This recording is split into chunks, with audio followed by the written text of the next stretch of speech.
Author, drama critic, feature writer, and investigative reporter, Theodore Dreiser effectively integrates real material into the structure of his novel Sister Carrie, which was published in 1900.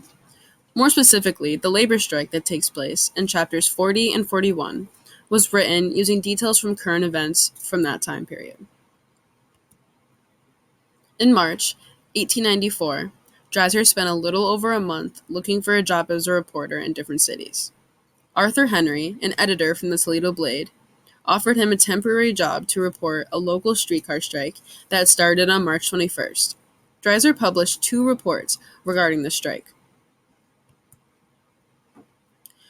Around the same time that Dreiser decided to include a trolley strike in his novel, Sister Carrie, another strike occurred in Brooklyn in 1895.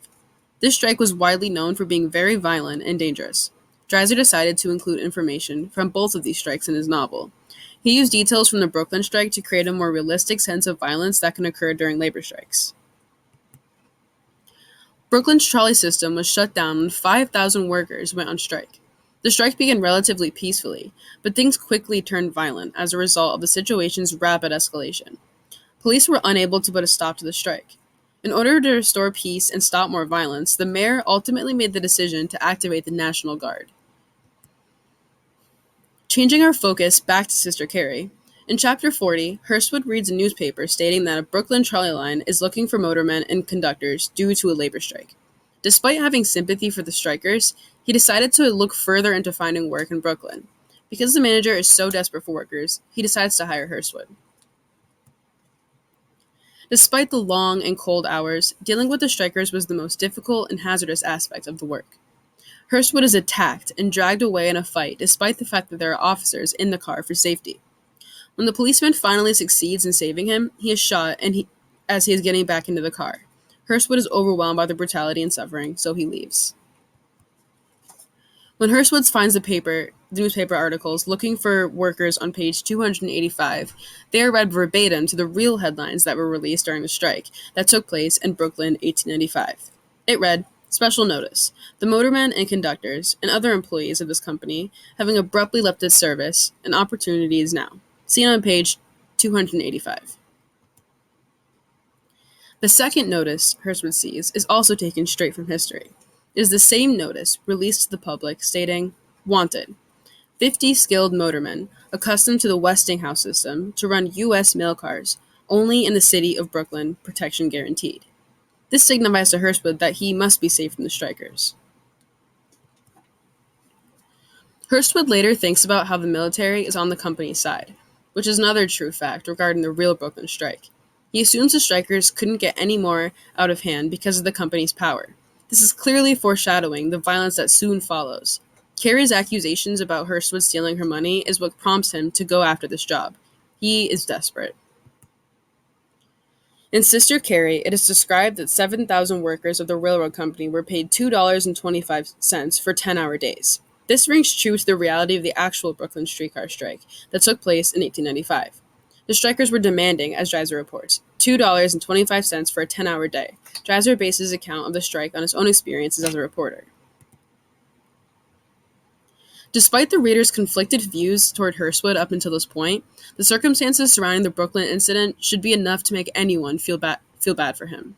His sympathies are with the striking workers because he is familiar with the struggle of never having enough money to get by. However, the strike gives him a chance to show Carrie and himself that he is not down yet, and that there must be something he can do. In Dreiser's work, structural development and character portrayal are combined with the naturalist skill of capturing the complex reality known as the labor strike. Therefore, the strike incident is not only a genuine portrayal of a strike, but also a crucial component of Hurstwood and Carrie's storyline. Dreiser effectively presents factual data to achieve the reality of the characters in his novel. It is clear that Hurstwood sympathizes more with the strikers than the actual company. Yet, he knows he has to bring in more money in order to sustain a life with Carrie. Taken from BrownstonesDetectives.com, after a few days of this standoff, someone in the crowd of strikers and their sympathizers, which from new accounts of the time appeared to be the entire public, an organic gathering that had been growing daily, picked up a rock. Heaving that projectile at a streetcar operator on the Halsey Street line, The unknown agitator started the panic that would draw in the state militia. This relates back to the original Brooklyn strike, where most of the public were on the workers' side, despite the violence.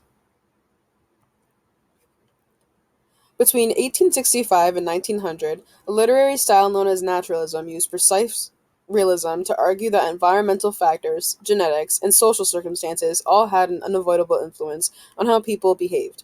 Charles Darwin's theory of evolution impacted writers who used a naturalistic style. Naturalism is characterized by a carefully portrayed image of contemporary society, frequently with lower class characters. In Sister Carrie, Theodore Dreiser served as a symbol of naturalism. Naturalist authors frequently gave the impression that people had little control of their destiny. Naturalist literary works frequently include an unvarnished attention on human vices and suffering.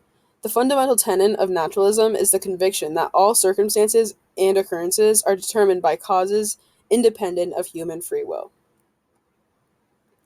The three major features of naturalism are 1. That humans are controlled by laws of heredity and environment. 2. The universe is cold, godless, indifferent, and hostile to human desire. And 3. Naturalistic writers were pessimistic and they choose their subjects from the lower ranks of the society. Hirschwood is jobless and depending on Carrie as a breadwinner until he finds a job that he would have never taken years ago. This is all a result of many things that have happened to the both of them, some being things portrayed as out of their control. From Hirschwood stealing money, getting kicked out of his house, running away from Chicago, his business not working out, his job search in New York, and the blizzard, he now decides to ignore his pride. Hirschwood and Carrie are great examples of naturalism. They are constantly portrayed as products of their environment, as much as their environment is changing. Hirschwood is depressed and sees no hope for his future. Horrible things keep happening to him, the violence of the strike being one. He has lost all control of his life. Carrie is living a life as far from what she had envisioned for herself as well. Theodore Dreiser has shown in his naturalistic writing that he is more than capable of weaving in reality and true events into the novel, Sister Carrie, in order to add to the storyline and personal development of his characters.